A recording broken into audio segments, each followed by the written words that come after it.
हरिओम तत्सत नमः। ओम नमः शिवाय। नमस्कार।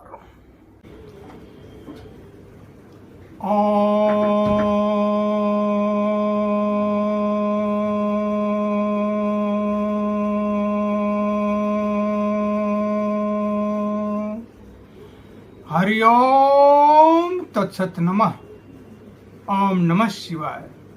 नमस्कार।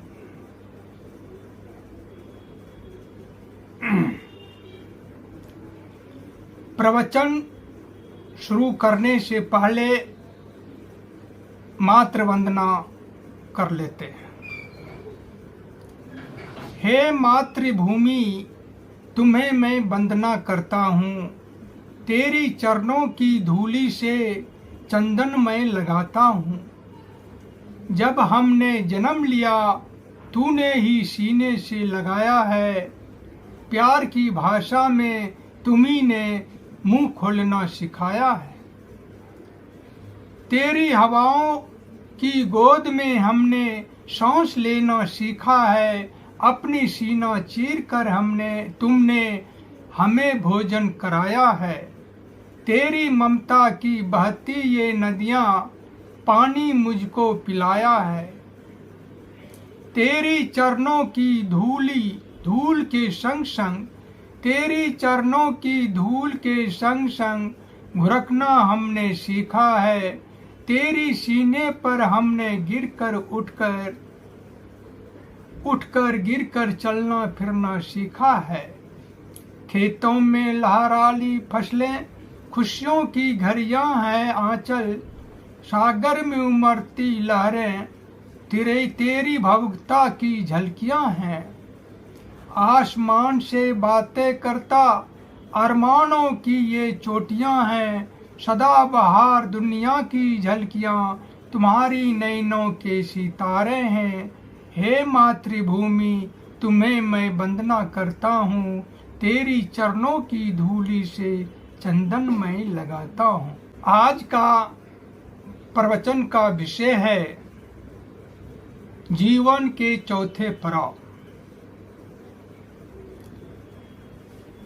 जीवन के चौथे पड़ाव में आध्यात्मिक की ओर मन बढ़ने लगता है। गृहस्थी बातों की दिलचस्पी धीरे धीरे कम होने लगता है। शरीर से बूढ़ा और दुबला कमजोर होने की वजह से ज्यादातर समय भक्ति कीर्तन ध्यान चिंतन मनन में बिताने में मन लगने लगता है। आत्मज्ञान से प्रेरित होकर सोचता है कि आज तक हमने जीवन भर क्या खोया क्या कमाया। अंत में निष्कर्ष यही निकलता है कि जो पाया सो खोया। खाली हाथ आया खाली हाथ जाएगा। माँ की गोद से जीवन शुरू किया, चिता की गोद में सोकर जीवांत होगा। अर्थात यह शरीर 5 तत्व हवा में विलीन हो जाएगा। अध्यात्म करने से सच्चे ज्ञान प्राप्त होता है। आत्मज्ञानी लोग शरीर को आत्म सुरक्षा कवच के सिवा और कुछ नहीं समझता। इसलिए वह इस नश्वर शरीर को इतना अहमियत नहीं देता। सिर्फ परमेश्वर की चिंतन के लिए साधन समझता है। इन्हें इस बात की ज्ञान रहता है कि कितना ही इस शरीर को हिष्ट पुष्ट बनाओ, तेल मालिश करो, क्रीम पाउडर लगाओ, श्रृंगार वगैरह करो, अमर होने वाला नहीं है। एक न एक दिन नाश होता ही है।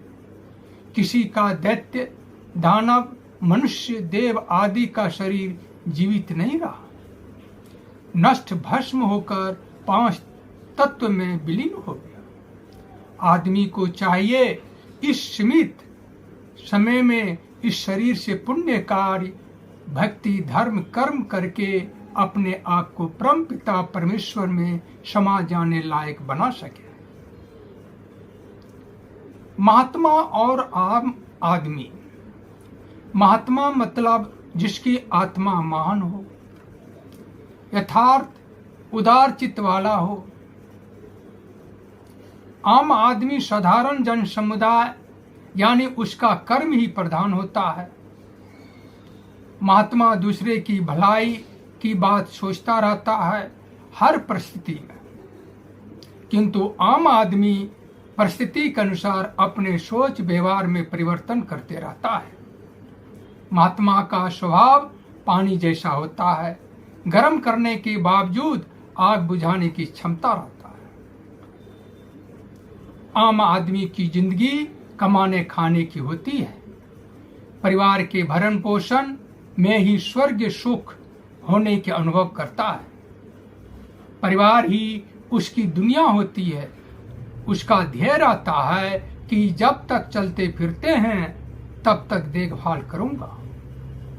बूढ़ा होने पर, निर्बल होने पर उसका क्या होगा इसकी चिंता नहीं रहती, क्योंकि वह जानता है कि एक दिन वह भी भगवान के प्यारा हो जाएगा। उसका अध्यात्म सत्य स्वरूप कर्मनिष्ठा पर टिका रहता है। उसकी आत्मा सगे संबंधी स्वजनों के बीच शरीर त्याग करती है, जबकि महात्मा समाधि के माध्यम से शरीर त्याग करता है।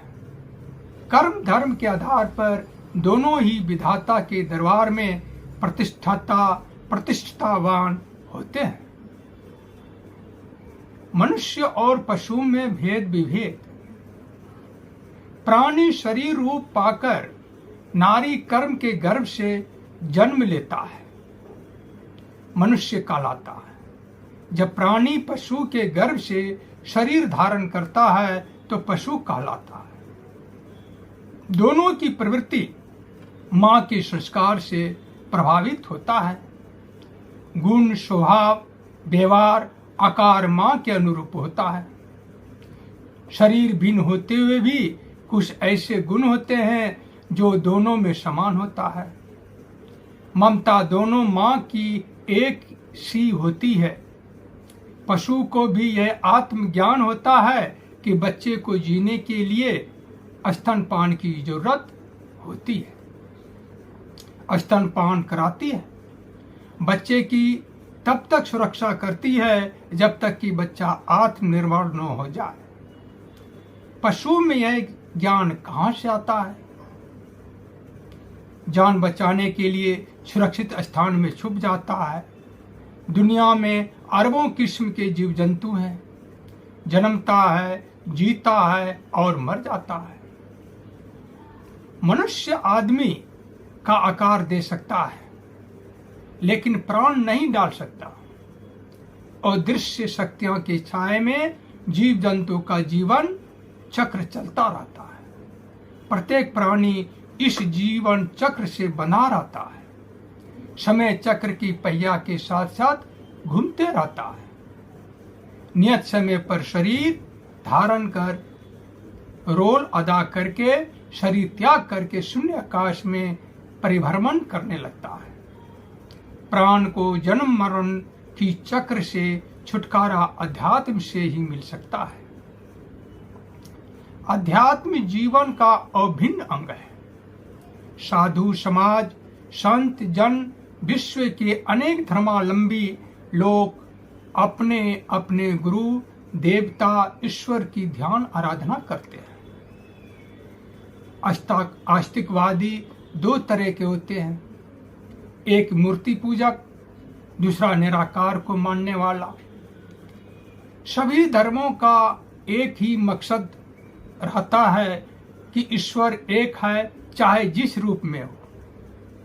हर कोई कार्य करने से पहले कार्य सुसंपन्न हो पूजा पाठ करते हैं या कराते हैं, या कहीं जाने से पहले इष्ट देव का ध्यान करके मंदिरों में प्रणाम करके जाते हैं। ताकि यात्रा सुखद हो। आइए इस विषय में एक कहानी सुनाता हूं। एक आदमी मंटू भगवान को खोजने के लिए घर से निकल पड़ा। कई दिनों तक भूखे प्यासे दूर दूर तक खोजा पर नहीं मिला। वह निराश होकर मंदिर के सीढ़ी पर बैठ गया। साधु संतों बहुतों से पूछा पर किसी ने भी भगवान का पता नहीं बताया। किसी ने भगवान को देखा ही नहीं था। मंटू ने कहा, बड़ी अजीब बात है, भगवान को किसी ने देखा ही नहीं है तो फिर कैसे कहता है कि भगवान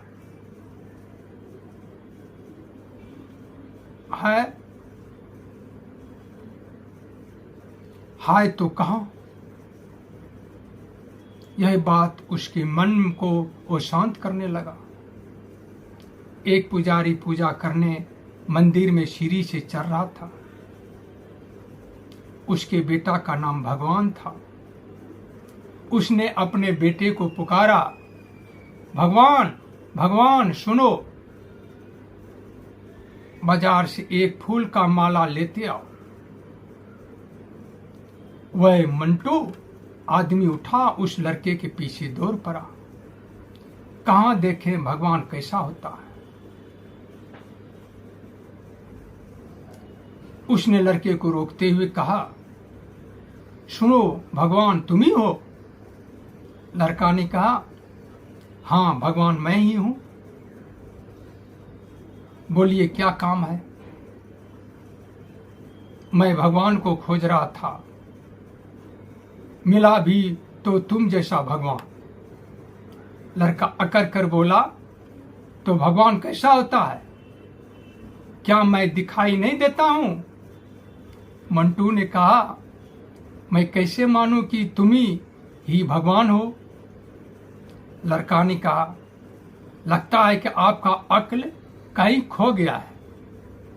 मंटू ने कहा, अक्ल कोई चीज है कि खोएगा? इस पर पलटवार करते हुए लड़का ने कहा, भगवान कोई चीज है कि आप ढूंढने के लिए निकल पड़े हैं?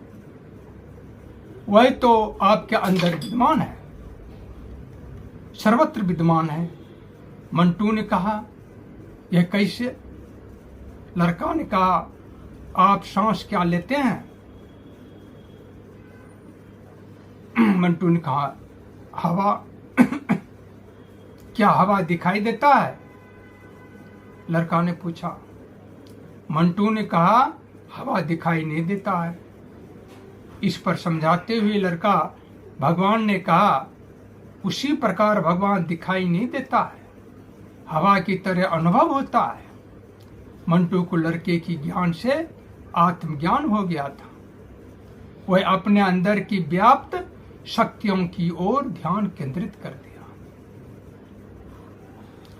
आत्मज्ञान के अभाव में मनुष्य के अंदर अहम भावना जन्म लेने लगती है।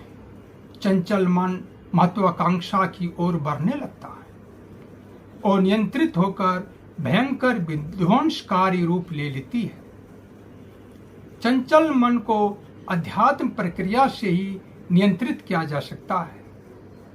अध्यात्म मन को नियंत्रित कर सिर्फ ईश्वर भक्ति की ओर अग्रसर करता है। जन्म लेकर सिर्फ ईश्वर भक्त होना अर्थात साधु संत का जीवन यापन करने की ध्येय बना लेना पुरुषार्थ नहीं है। मनुष्य के मुख्यतः 4 संस्कार होते हैं। उनमें से वानप्रस्थाश्रम अध्यात्म ईश्वर की चिंतन मनन करने की उपयुक्त अवस्था है।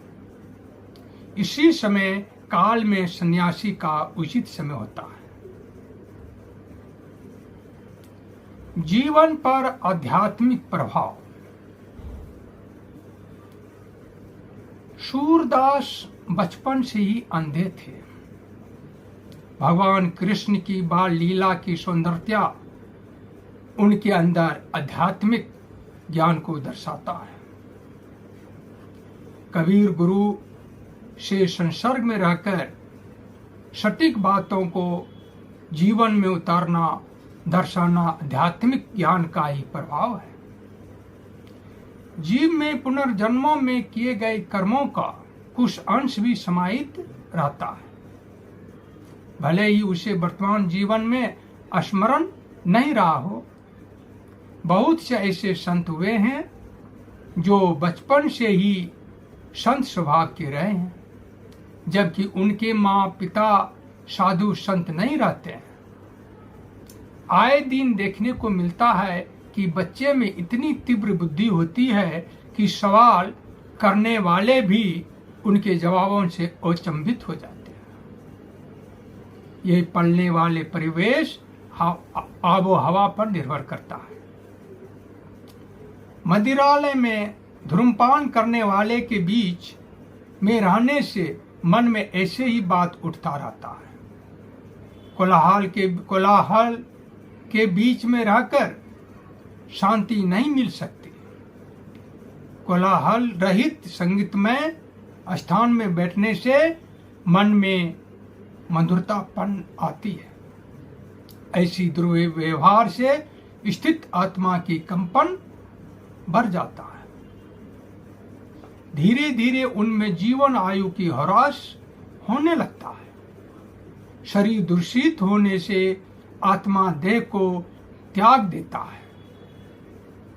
भय, दुराचार, चोरी, बेईमानी, घृणा, ईर्ष्या जैसी निंदनीय बातें आत्मा को देह त्यागने के लिए मजबूर कर देता है। एक दिन ऐसी हरकतों से तंग आकर शरीर त्याग कर देता है। अतः शरीर स्वस्थ रहे, दीर्घ आयु हो, इसके लिए संत वाणी विचारों को मन में बनाए रखने की जरूरत है। हर कोई चाहता है कि हर समय जीवन शांतिमय व्यतीत हो, किंतु ऐसा होता नहीं। मनुष्य जब मुसीबतों में फंसता है, भगवान को याद करता है, क्योंकि उसे विश्वास है कि भगवान के सिवाय उसे कोई नहीं बचा सकता। ईश्वर का स्मरण ही मनुष्य को भगवान की निगरानी में रखता है। दिन में हो या रात में हो, कभी भी जब मौका मिले कुछ मिनटों के लिए ईश्वर का ध्यान कर लेना चाहिए। भगवान से प्रार्थना करना चाहिए कि उनके हाथों से भलाई का ही कार्य हो, दुख का कारण न बने। इस कार्य में तत्परता बनी रहे। धार्मिक पुस्तकों का अध्ययन करना फायदेमंद हो सकता है। सिर्फ देखकर ही इस निर्णय पर नहीं पहुंच जाना चाहिए कि यह बेकार है। कोई नहीं जानता कि भगवान कब, कहां, किसके सामने परीक्षा लेने हेतु प्रकट हो जाए। इसलिए आदमी को ईश्वर का रूप ही समझना चाहिए, क्योंकि आदमी में भगवान है जो आपके अंदर है। इसलिए सामने वाला आदमी भगवान स्वरूप है। उनके साथ भद्रता की नजरिया रखनी चाहिए। यदि कोई दुष्ट स्वभाव का है, वह रोष में आकर उल्टी सीधी बातें अपशब्द आपसे कह गए या बदतमीजी की है, तो आपको यह वह भगवान का ही रूप है, इस नजरिया से पेश आना चाहिए। क्योंकि भगवान को नहीं सताता। यदि आप इन साधुवाद बातों को नकारते हुए उसी की भाषा में जवाब देते हैं, तो आपको उससे भद्रता पाने की उम्मीद नहीं रखनी चाहिए। ज्ञान तो आपको यह बताता है कि वह मारता है, आपको भी मारना चाहिए, किंतु आत्मज्ञान यह बताता है कि सवाल का सटीक जवाब कैसे देना चाहिए। अध्यात्म से आत्मज्ञान प्राप्त होता है, सजनता आती है, स्वभाव में मधुरतापन आता है और शांत विचलित चित्त को स्थिर करने के लिए पलथी मारकर कमर सीधा करके अंधमुंद मुद्रा में बैठ जाए। धीरे धीरे हल्की सांसें अंदर की ओर धीमी आवाज में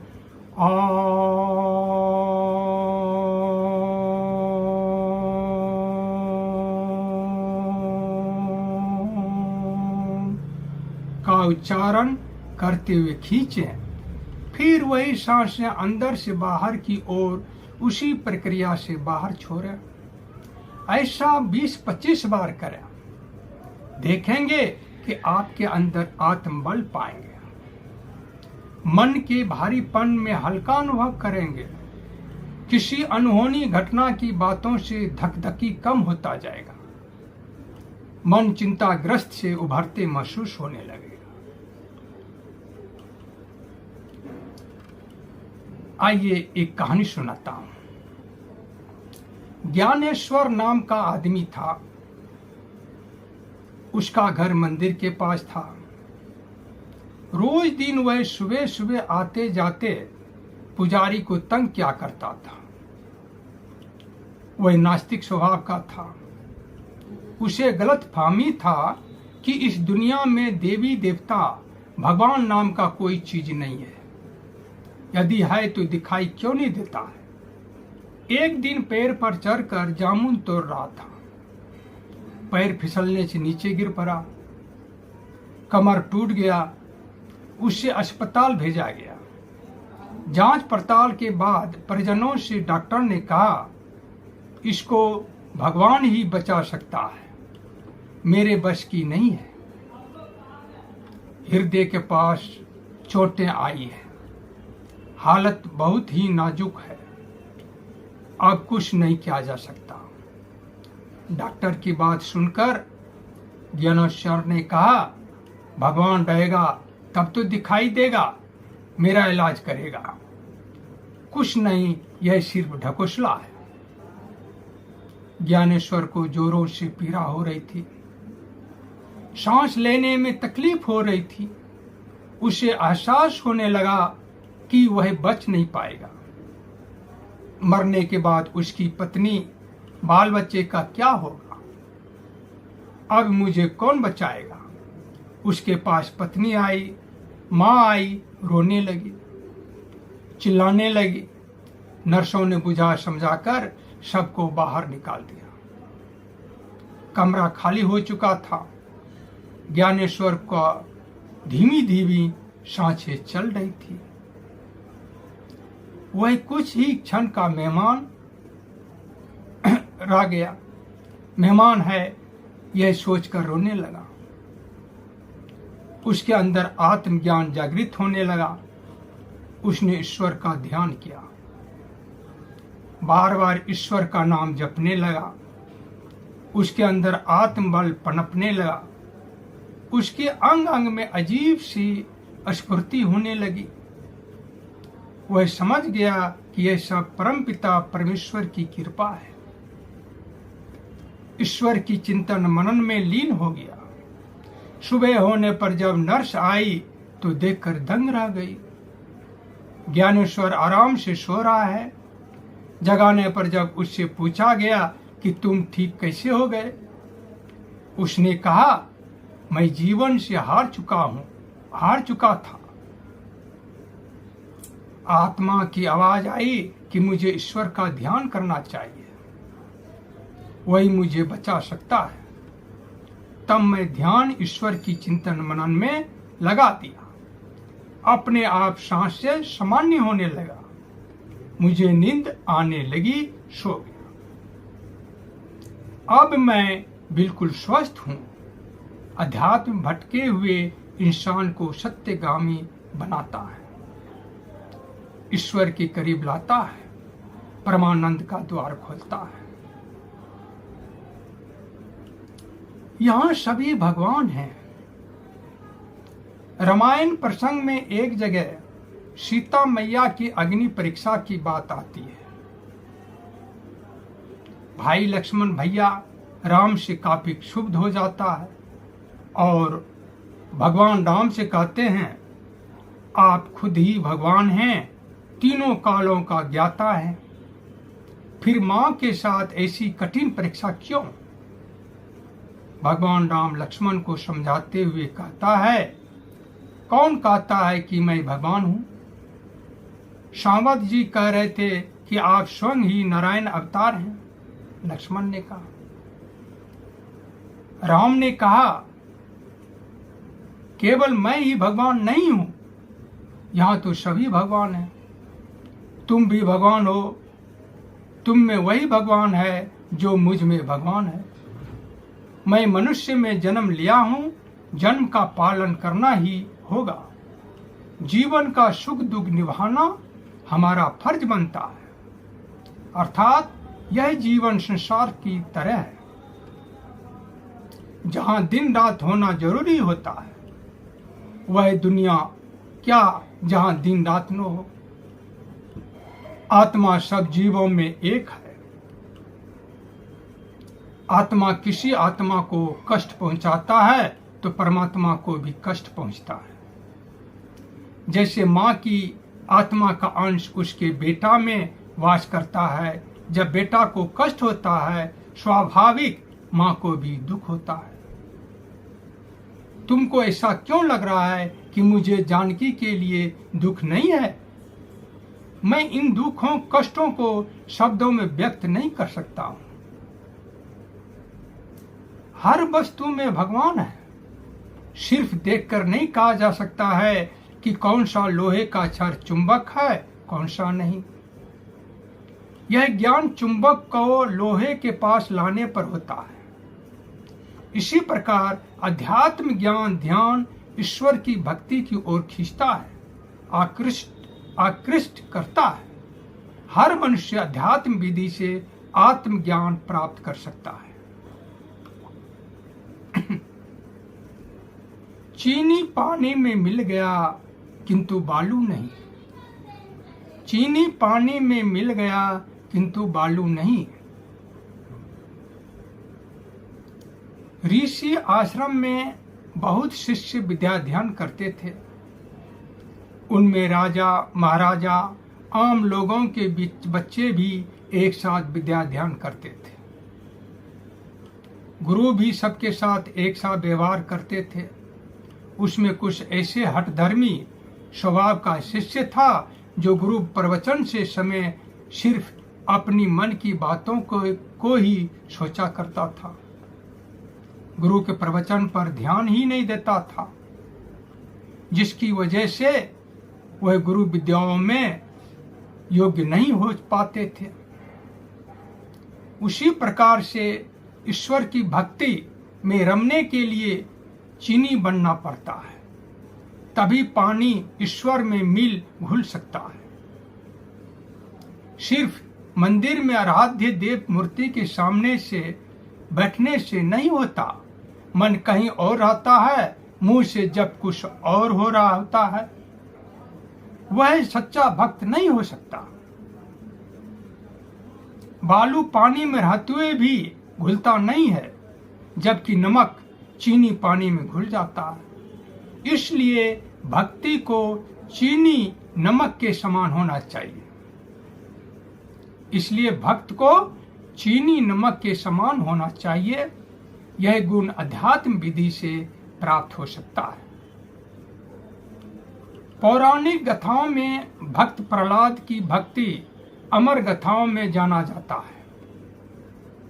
नास्तिक राक्षस कुल में जन्म लेने के बावजूद भी वे भगवान के परम भक्त हो गए। यह संस्कार मां की आत्मा से मिला। भगवान के परम भक्त हो गए। यह संस्कार मां की आत्मा से मिला, क्योंकि उसके अंदर मां की आत्मा का ही अंश धड़कता था।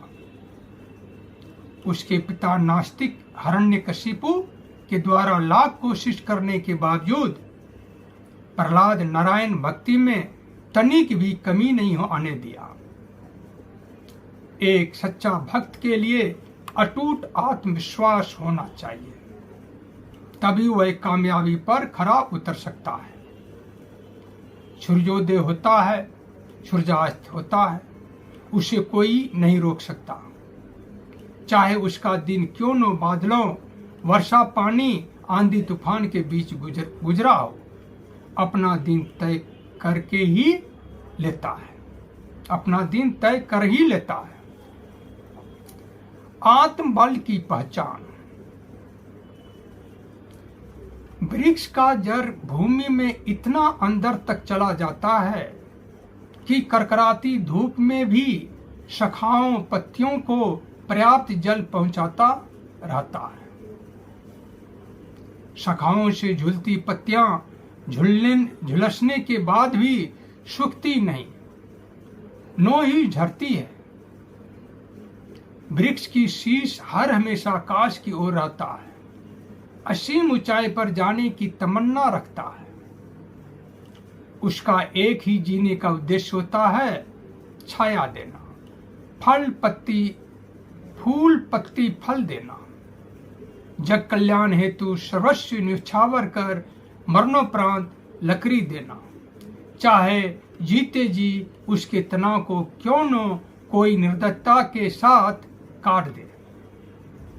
मौन व्रत सादे खड़ा रहता है, उसकी पीड़ा को कोई देख नहीं सकता। श्रद्धा और स्पर्धा दोनों सगी बहनें थी। दोनों के स्वभाव में भिन्नता थी। श्रद्धा शांत स्वभाव की दयालु थी, किंतु स्पर्धा महत्वाकांक्षी थी। सबको पीछे छोड़ आगे बढ़ने की जुनून रहता था। एक दिन दोनों बहनें साथ साथ पहाड़ी रास्ते से मैदान की ओर चली। बारिश काफी हुई।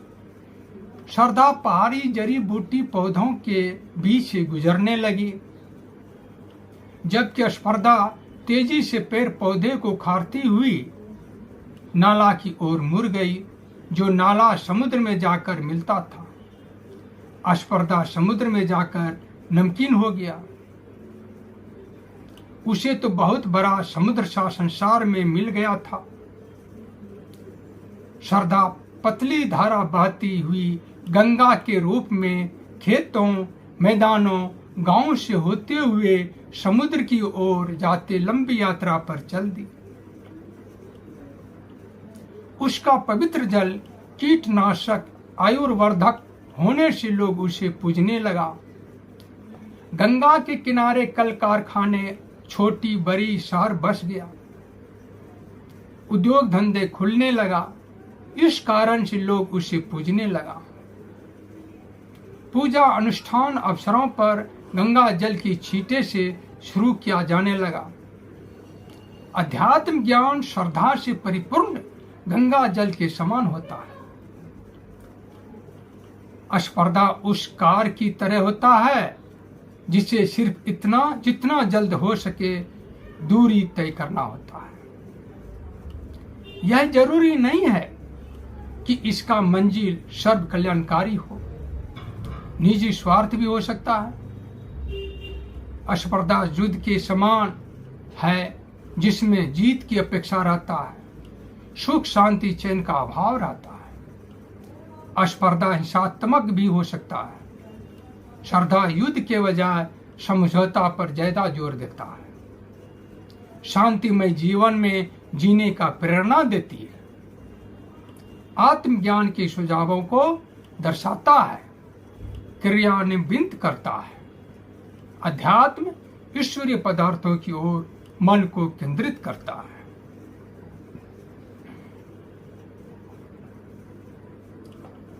ईश्वर कहाँ है? इस मृत्यु लोक में अनगिनत संत, उपदेशक, प्रवचनकर्ता, धर्म प्रचारक हैं, जिसका उद्देश्य अपने मतानुसार लोगों का ध्यान अपनी ओर खींचना रहता है। उनकी मनोदशा यही रहता है कि उनकी बातों को श्रोता लोग सही माने, उसके पथ निर्देशक पर चले। ईश्वर आप में है, बाहर है, सब जगह है। ईश्वर विश्वास में है, आत्मविश्वास में है। संकट की घड़ी में मन को भगवान दिखता है, सुख की घड़ी में सिर्फ मैं अपने आप ही हूं दिखता है। ईश्वर आपके मन में है, प्रत्येक वस्तु में है, हवा के कण कण में मौजूद है, दुनिया में सर्वत्र विद्यमान है। सुख दुख संकट घड़ी में हर समय साथ रहता है। ट्रेन दुर्घटना में दुधमुहा बच्चा सुरक्षित दूर फेंका जाता है। कोच क्षतिग्रस्त हो जाने के बावजूद बच्चे का सुरक्षित रहना ईश्वर की मौजूदगी है। ईश्वर की कृपा से बच्चा बच जाता है। आध्यात्मिकवादी के अनुसार बच्चे का पिछले जन्म का कर्म फल है। बच्चे को बचना था, बच गया, किंतु नास्तिक वालों के लिए सिर्फ यह संजोग रहता है, क्योंकि उसने बचाने वाले को आंखों से नहीं देखा, इसलिए वह इस दुर्घटना का कोई विशेष मायने नहीं रखता, न ही इसके प्रति सजग होता है। इस प्रकार का विश्वास उसके अंदर अहम, जिद, हठ को जागृत करता है, सत्य ज्ञान से वंचित रह जाता है, ईश्वर की निकटता से दूर होते चला जाता है, भ्रम के अंधेरा में भटकते रहता है। अध्यात्म ही ईश्वर तक पहुंचने की रास्ते का प्रकाश है। कुछ काम करने से पहले ईश्वर को स्मरण कर लेने से उलझन विहीन शांतिमय कार्य सफल होता है। आप हर हमेशा हर परिस्थिति में शांति की बात सोचें, ऐसी धारणा बनाए रखें। चिंतन मनन से तन मन शुद्ध होता ही है, कोई भी कार्य करने से सुफलदायक होता है। कोलाहल बहस से अपने आप को यथासंभव दूर रखें। बेफिजूल की बातों में आने से बचना चाहिए। यदि कोई कार्य में व्यस्त होने की वजह से समय नहीं निकल पाता है तो कम से कम सोने वक्त ईश्वर का ध्यान स्मरण करके सोएं तो सुखद नींद होगी। ईश्वर दर्शन। आप कार चला रहते हैं, अचानक सामने आदमी कार की चपेट में आने से बच जाता है। आप भगवान को धन्यवाद देते हैं कि आपके साथ अनहोनी होने से बचा लिया। जो आदमी आपके कार से बच गया वो भी भगवान को धन्यवाद देता है कि ईश्वर की कृपा से कार से दुर्घटना होते होते बच गया। उन्हें तो ईश्वर दर्शन हुआ, साक्षात नहीं। यह जरूरी नहीं है कि ईश्वर विराट रूप शंख चक्रधारी रूप में आपको साक्षात दर्शन दे, तब आप विश्वास करेंगे कि ईश्वर सब जगह विद्यमान है। विश्वास करना आपकी आस्था पर निर्भर करता है। यह भी सत्य है कि किसी की परीक्षा लेने के लिए स्वयं भगवान किसी अन्य की देह में समाकर कभी भी आस्था की परीक्षा ले सकती है। इसलिए सज्जन को हमेशा सजग रहना चाहिए। उनके सज्जन के हाथों ईश्वर की अपेक्षा के प्रतिकूल कोई तन मन धन से कार्य न हो जाए, क्योंकि ईश्वर हवा की तरह सब जगह विद्यमान रहता है। ईश्वर के सज्जन के हाथों ईश्वर के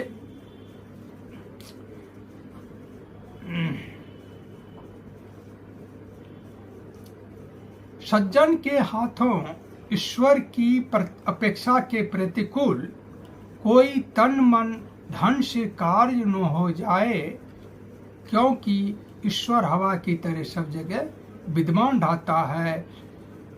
सज्जन आदमी को इस पर विशेष ध्यान रखना चाहिए, सजग रहना चाहिए। जाने अनजाने में किसी प्राणी मात्र को दोस्त दुश्मन नहीं समझना चाहिए। बेवजह आत्मा का स्वरूप परमात्मा को नुकसान नहीं पहुंचा सकता। बेवजह नो ही किसी को सताना चाहिए। प्राणी का चेहरा भगवान का ही स्वरूप है। हिरण्यकशिपु को वध करने के लिए भगवान को नरसिंह रूप का धारण करना पड़ा था। कभी भी किसी रूप में प्रकट हो सकते हैं। बच्चा भगवान का रूप होता है। ईश्वर द्वारा सृजित पदार्थ पूजित सम्मान्य होता है, घृणित नहीं हो सकता। यदि किसी का शरीर काला कलूटा है, अपंग है, बदसूरत है, इसमें उस बेचारे का क्या दोष? वह खुद अपने शरीर का निर्माण नहीं किया। चरित्र, व्यवहार, सोच परिवर्तनशील होता है। इसमें इंसान अपने बलबूते पर बदलाव ला सकता है। समय अवस्था के अनुकूल अपने आप को ढाल सकता है। गुण अवगुण सब प्राणियों में पाया जाता है। अवगुण को दबाकर गुण जैसी प्रकाश को कितना दुनिया में फैला सकता है, यह व्यक्तित्व पर निर्भर करता है। किसको धन देने से आपके धन से यश रूपी कार्य हो सकता है, यह बात आपके द्वारा धनार्जन एवं उपयोग करने वाले पर निर्भर करता है। यदि आपका धन सत्य कर्मों से कमाया हुआ है तो इसके द्वारा किया गया काम चाहे किसी के हाथ से हो, यश दिलाने वाला होगा। एक पिता बेईमानी से कमाया हुआ पैसा बच्चों को पढ़ाई के लिए देता है। एक पिता उसका लड़का उस पैसा का इस्तेमाल ऐश आराम कार्यों में खर्च कर देता है।